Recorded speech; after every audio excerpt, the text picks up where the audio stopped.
சுக்குட்டிக்க பழம் இருக்குதுல்ல, இந்த காய் அதை வச்சு பொரியல் செய்ய போகிறேன். எப்படி செய்யுதுன்னு பார்க்கலாம். அதுக்கு அடுப்பில் ஒரு கடாய் வச்சுருக்கேன். அடுப்பு ஆன் பண்ணிடலாம்.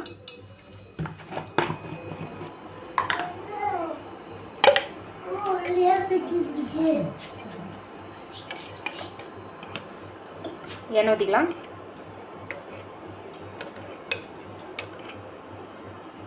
நான் 3 ஸ்பூன் எண்ணெய் ஊற்றிருக்கேன் முழுசாக.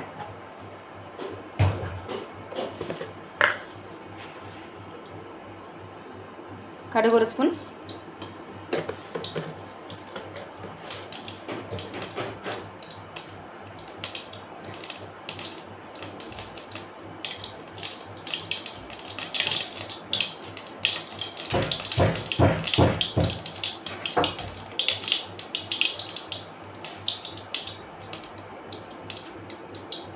ஒரு பல்லு பூண்டை இடித்து வச்சுருக்கேன், அதை போட்டலாம்.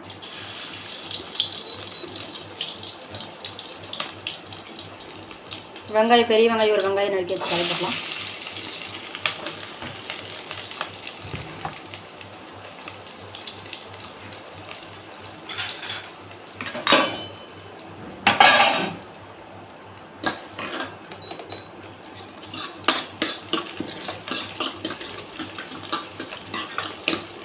வெங்காயம் வந்து பாதி தான் வேகணும். அதிகமாக வெந்துருச்சுன்னா நல்லா இருக்காது.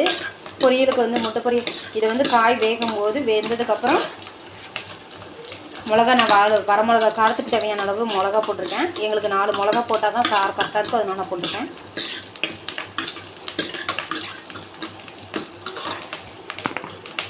ஒரு தக்காளி அதே போட்டுறேன்.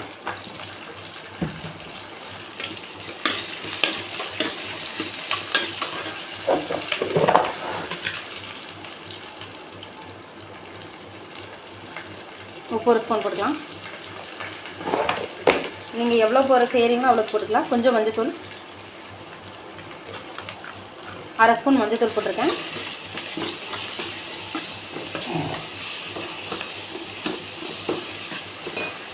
அடுப்பு சிம்மில் வச்சு நல்லா தக்காளி நல்லா மசி வேகட்டும் பார்க்கலாம். நல்லா வெந்ததுக்கப்புறம் நல்லா இது பண்ணிக்கலாம்.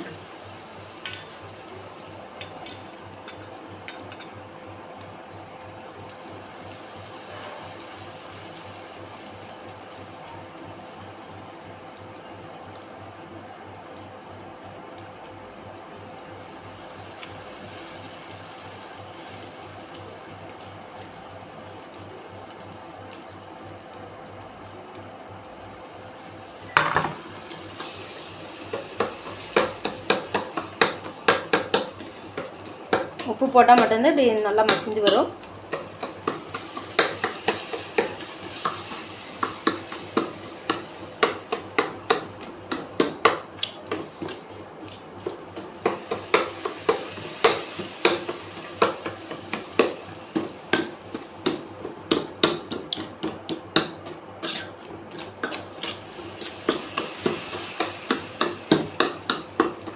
மசிஞ்சிச்சு. நமக்கு அந்த பழத்தை போட்டுடலாம்.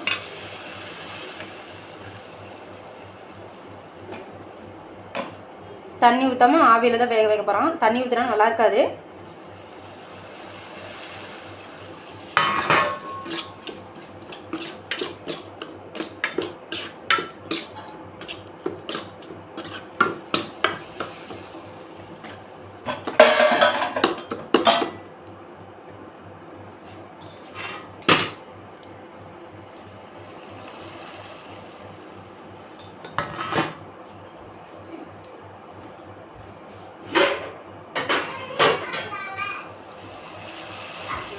மூடி போட்டு அடுப்பு சிம்மில் தான் இருக்குது. மூடி போட்டு நல்லா மூடி வச்சிடலாம்.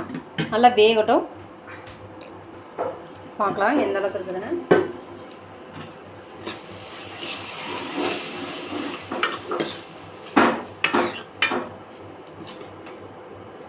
நல்லா வணங்கட்டும்.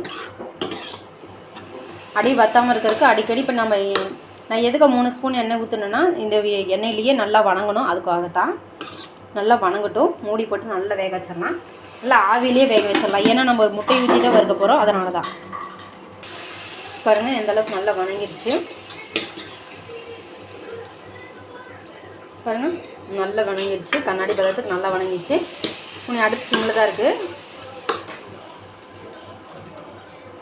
இதில் நான் 5 முட்டை, சின்ன சின்ன முட்டையாக்குது 5 முட்டையா தண்ணியில் போட்டு மேலே முதங்குதான்னு பார்த்துட்டு நல்ல முட்டையாக இருந்தால் போடுங்க. மேலே முதங்கி வரல, அதனால் நான் போடுறேன். நான் உப்பு ஆல்ரெடி போட்டேன், அதனால் வந்து உப்பு போடல. இதில் உப்பு போட மாட்டேன். உப்பு முட்டைக்கு சேர்த்து தான் உப்பு போட்டிருக்கேன்.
நம்ம இந்த மாதிரி செஞ்சு கொடுத்தோம்னா, ஏன்னா சுக்குட்டி பழம் காய் வந்து கொஞ்சம் கசக்கும், அதனால் நம்ம இப்படி வணக்கி கொடுத்தோம்னா நம்ம சிம்பிளாகவே ஆவியில் வேக வச்சு இது பண்ணலாம்.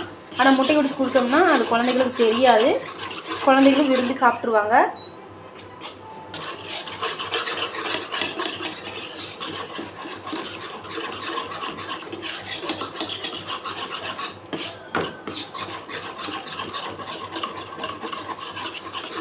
சுக்குட்டி கீரை, சுக்குட்டி பழம், அதாவது மிளகு தக்காளி கீரைன்னு சொல்லுவாங்க. ஒவ்வொரு பக்கம் ஒவ்வொரு மாதிரி இதை பேர் சொல்லுவாங்க.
இல்லை முட்டை போட்டுக்கிறதுனால ஒரு சில பேத்துக்கு வந்து வாய்வு பிடிக்கும், அதனால 1/4 ஸ்பூன் வந்து சோம்பு போட்டிருக்கேன்.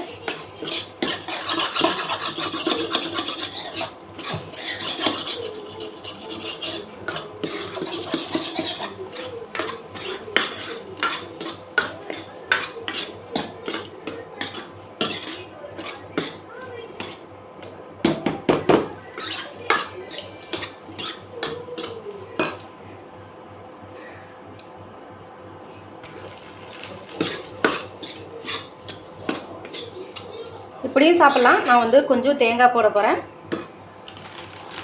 ஒரு கைப்பிடி தேங்காய் வந்து இதில் போட போகிறேன். எனக்கு ரொம்ப பிடிக்கும்.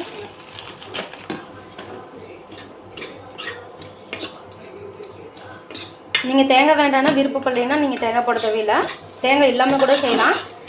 நான் வந்து தேங்காய் கொஞ்சம் போட்டால் இன்னும் நல்லா சூப்பராக இருக்கும் அப்படின்னு போட்டு தான் நான் போடுறேன்.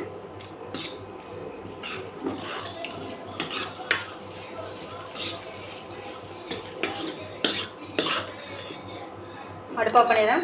2 நிமிஷம் தேங்காய் போட்டு கிளறுனா போதும். அதுக்கப்புறம் நம்ம தேங்காய் போட்டு ரொம்ப நேரம் அடுப்பில் கிளறணும்னு இல்லை. அருமையான சுக்குட்டிக்காயும் முட்டையும் வச்சு இப்படி ஒரு மாதிரி செஞ்சு பார்த்தீங்கன்னா உங்களுக்கு ரொம்ப பிடிக்கும். எங்களுக்கு எங்கள் வீட்டில் இந்த மாதிரி செஞ்சால் சீக்கிரம் சட்டுன்னு காலி பண்ணிடுவாங்க.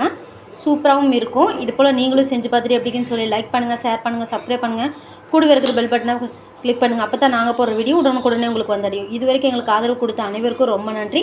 இன்றைக்கி ஆதரவு கொடுக்க போகிறவங்களுக்கும் ரொம்ப நன்றி.